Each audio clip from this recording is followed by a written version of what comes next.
I was standing in front of the urinal of the washroom where I work, daydreaming. I was totally absorbed by the experience I had the day before where I wore a complete set of women's underclothes under my business suit. No one suspected a thing. Thought that the next time I did this I would wear some padding in my bra. Perhaps try to pull it off with no socks. The pants were long enough to cover my ankles if I was careful. Even my secretary with her eye for detail didn't suspect a thing. Do you really want to see how far you can go without them knowing? A deep authoritative voice from behind me said. I must have damn near jumped about 3 inches, spraying the urinal and surrounding area like a mountain lion marking his territory. No one was in the washroom when I came in, and I certainly didn't hear anyone enter. My stream had come to an abrupt halt as if caught in the middle of something embarrassing. I spun around trying to gather my thoughts and doing up my fly in nanoseconds. What did you say? I gasped. You were reminiscing, said the stranger, about your charade yesterday. I asked you if you really wanted to see how feminine you could get without your workers noticing. The stranger looked like he just stepped out of an Arabian genie scene, except for the small detail that he was dressed in a very fashionable business suit. He had a knowing grin on his meticulously bearded face. How could he read my thoughts, began to flash through my mind. He interrupted me in the middle of my question with, because it is second nature to me to read what other people are thinking. He continued, I was born with this among other powers. I was able to give myself eternal life, an ability to fade in and out of the reality you know as your world at any place that interests me, change items to fit my whim, and last but not least, tell a good joke. The only problem is I grow bored and am always looking for some new situation that would brighten up my day, year, millennium, whatever. How feminine could I get without my work associates noticing? Reverberated in my mind. It was an interesting thought. I had thoroughly enjoyed the feel of feminine clothes on my body, and loved the little adventure of occasionally wearing female undergarments to work, secretly wishing I had a more female body. But there were certainly women things that I could never think of doing. Making love to another man, yuck. Having and rearing children, ugh. Involving myself with all those female-type things, shopping for the sake of shopping, following senseless fashions, getting ever so involved with female small talk that doesn't look. The stranger interrupted, I have a wager that will amuse me and give you exactly what you want. Only condition is that once we part you will not be aware of me, only of the wager. Have to preserve my element of surprise. Can't have you blabbing around the coffee room that there is a genie loose on the premises. Here is the scoop. I will feminize you each time you urinate. Each time before you take a leak you have a choice. If you think of something to make you more feminine we will play that theme, if not, you will get the feminization change that I think up for you. So that you are aware what had been done to you after you are finished doing your thing, I will leave a little message for you in your thoughts. Anytime you say to yourself before urinating, not tonight dear, I have a headache, no change will take place. At the end of the month, you will be left in whatever state that you have arrived at unless you decide for one of 2 big prizes. I pay you $100,000 and you get the body you see in the mirror. My eyes rushed to the washroom mirror. There was a reflection of a strangely familiar face, my face, but subtly changed to one of the most alluring females I had ever seen in my life. It was so stunning that it was quite a time passed before I became aware of the eye-entrapping cleavage and narrow waist and hips to kill for. As I returned to the face, a small knowing smile appeared on the reflection. I was tempted to make it $1 million, but I wanted to give you enough to resettle in your new life without unduly influencing your final decision. And your second prize, if you so choose, is the reflection before your eyes. What I saw now was my normal self. There were a few small enhancements that made me as handsome as any movie star. There was no doubt my sex life would be greatly enhanced by either choice. I know you will want a new wardrobe and a set of wheels with that body. The prize in this case is a cool $50,000. But this prize is only available if you have not become fully female before the end of the month. It looked like I was in a win-win situation. I could become 99.9% female and still have the option of choosing to be a chick or a stud at the end of the month. When do I have to make up my mind? I asked amid a daze of the explosion of alternatives I had just been presented. No hurry, I expect someone will need to use the restroom sometime this afternoon. You have until someone comes in to either think I accept your offer, stranger, in which case the bet is on, or, go to hell, stranger, in which case this conversation never took place. Come to think of it, this conversation never took place in any event. No sooner had I digested this contract than I heard a key enter the washroom door lock. I instinctively thought I accept your offer, stranger, as my boss appeared in the door. Desperately trying to appear composed, I commented that someone must have had his pisser turned to spray to make such a mess of the area. He looks at the urinal and comments that it looked like someone had a hard time holding on to his member when the earthquake hit. With a rank has its privileges, he steps up to the clean urinal, leaving me to carefully straddle the puddle on the floor. I managed to finish my job without further interruption when the following message crossed my mind. Your waist is too fat and your hips are too slender. Let me take from the first and give you a fender. I suddenly realized that I had urinated without any advance thought, and the first of my feminization steps had been the default. I tried to think about where the bizarre wager had come from, had no clue, but was totally aware of all the conditions leading up to the final wager to take place in only 10 days, the end of the month. See me in my office when you have a moment, Sam. I want your advice on the Preston report we are about to let loose on our unsuspecting client, my boss said. As he wiped his hand on the absurdly small paper towel extracted from the wall unit. All I could think about was how it would cover up my new slender waist. I waited for the door to close and leaped into the stall. My pants felt so loose around my waist that I was afraid they were going to drop right in front of my boss. I closed the door, dropped my pants and underpants in one quick gesture. Looked down at my naked torso. I imagined my hips were somewhat broader, but I couldn't see my backside. My guess was my waist was a good 6 inches smaller than my normal 34 inches. That evening, when I got home, I was in front of the mirror before I heard the front door slam shut. I had sneaked back to my office and hid all afternoon. Shit, my boss wanted to see me about the Preston report. All I could think about was the wager. Try as I might, no revelations occurred to me about the origin, but the conditions were branded into my memory.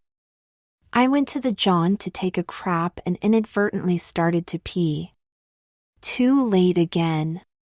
From your chest, legs and arms without any pain, hair was removed and added to your mane. I quickly moved to the bathroom mirror. My hair, which was just covering my shirt collar before, was now a good 6 inches longer and decidedly thicker. Also, not since I was 13 had I seen my chest so devoid of hair. A quick scan on my legs and arms told me that the hair there was not only very scarce, but it was much finer, a truly feminine amount of body hair. The first thing I did was get a tape measure and measure all parts of my body. My waist was indeed now 27 inches and I had a 37-inch bum. My flat as a pancake chest was 34 inches. I resolved that the next alteration would be to give me a bust from, I decided, my thick calves. So first thing when I woke up the next morning was to think through the alterations. Each calf reduced to 14 inches, giving me a 1 1/2 inch bust. Nothing to brag to the beauty pageant about, but really quite spectacular for me. As a bonus, my nipples had become distinctly female. It took only a minute to have them fully erect and me feeling as turned on as I ever felt in my life. My aortas were now quite dark and now measured almost 2 inches across. No verse flashed through my mind to tell me what had happened. Pity. I enjoyed the way the unknown was revealed to me. The next day was uneventful, although my boss was rather caustic about my lack of concern about the Preston client. I couldn't believe no one mentioned anything about my hair, which I slicked down as best I could and tied back in a ponytail. It was Friday the 23rd, and I decided that I needed the weekend to get a plan together. The end of the month was a week tomorrow, a Saturday. I needed to be sure that I had the $50,000 to make me into the model hunk at month end. I had to use the "not tonight, dear, I have a headache" routine twice that day to make sure no surprise changes took place. That night I dressed in my favorite female outfit to get the full impact of the changes. After putting on my black dress and looking at myself in the mirror, I got all turned on by the feminine reflection I saw. I took inventory and decided that there were 2 items that needed changes. I needed more cleavage and my legs really needed to be denuded. The last was easy. Removing my pantyhose, I sat on the edge of the bathtub, lathered up my legs and carefully removed all the hair. The second was not so easy to accomplish, but I just had to see what my dress looked like with more cleavage. After my 5th change of mind, I said to hell with it and took a pee while thinking my waist could be thinner and my breasts fuller. All hesitation vanished as I looked down at a pair of knockers that were more than a handful. As near as I could tell, they were a full B cup, jutting out little over 2.5 inches. Thinking that I could get a little more bust, I squeezed out 3 or 4 more drops, and the next thing I know I was a full C cup with a full 3 inches stretching to the front. My waist now measured 25 inches, and there could be no doubt the torso was a female. I would have a pretty problem trying to fit this into my 3-piece suit. However, the dress now looked stunning on me. Enough cleavage to satisfy any male onlooker and absolutely smooth legs to make me feel ever so feminine. Even though my face looked somewhat male and my hands and feet were a bit too large, I felt sure I could pass for a female in public. These were dangerous thoughts. If I did much more, I would not be able to go to work on Monday. So, I enjoyed my alterations to the fullest as I sat in front of the TV fanaticizing. The next morning, Saturday, I woke up to the phone. It was my boss. He wanted to know if I could come into the office for an hour or 2 to help him revise the Preston report. I panicked, as I would have to go in wearing at most a t-shirt or thin sweater. No one wears heavy sweaters in Oregon in June. The only thing that popped into my mind was that I had come down with a bug. He bought off that I was sick with some help from a tired voice routine. I added that if I didn't feel well by Monday, I would go to the doctor before I showed up for work. Hey doc, how do I make these memories disappear when I wear my 3-piece suit? My boss offered that he would personally clean my wagon if I infected his staff with whatever ailment I had contacted, probably from peeing in that unclean urinal. Relieved and reprieved, I hung up the phone and went to take a pee. I should have known better, but I was still mentally patting myself on the back for my great deception when the beginning of a stream registered in my sleepy head. At the risk of a major hernia, I immediately shut off my faucet. Too late. Your bones are too large for a petite female. From your ribs, hands, and legs we will downward reform. Now I had double trouble. First, I was looking at hands and feet about 2/3 the size of what was there a few minutes ago. Second, if I didn't think of something to change quick, I would be in for a second surprise, really quick. My face needs to be slightly more feminine flashed across my mind as the muscles holding the dam gave out to the golden flow. I reluctantly went to the mirror to assess the damage. My eyebrows were no longer bushy, but unisex. My mouth was slightly larger, revealing a beautiful set of even teeth when I smiled. My lips were much fuller, which gave me an extremely female pout. There were also some side effects. My ears were pierced after I moved the somewhat longer hair to find them. My dictate to be slightly more feminine resulted in a look like a sex kitten. But after a long rational reflection, I decided it gave me the ultimate unisex look. It also appears that my beard had completely disappeared. After about 10 minutes, I decided that there was no way anyone at work would not see the changes. I was devastated. What was I to do? In total resignation, I now looked at my 2 female size 7 feet with my toenails still painted bright red from last night. Here it was less than 2 days since the contract was made, however it was made. I was everything but a functional female. The doorbell brought me out of my stupor. I looked out over the driveway and saw my boss's car. It was show and tell time. He had just phoned, so I couldn't pull the old "I am not at home" routine. I yelled down the stairs that I would be down in a moment. In no time at all, I had my nail polish off my hands and my face cleaned up from the makeup. I convinced myself I looked masculine enough to answer the door if I wore my big terry cloth bathrobe and slippers hiding my feet. The terry cloth seemed to fill in where the wager had taken away, except I didn't need any fill in on my hips or bust. I opened the door not knowing what to say to my boss. He rushed past me with an apology for getting me out of my deathbed, but he was desperate for my help. He just kept talking as he looked at me, not being aware of the massive changes to my body. After about an hour and a half and 4 cups of coffee each, we had the contract problems resolved, and he said that he was going to treat me to lunch. I looked at him rather blankly, like lunch was not a word in my vocabulary. Finally he said, "Sam, I could really care less that you like to dress up as a female.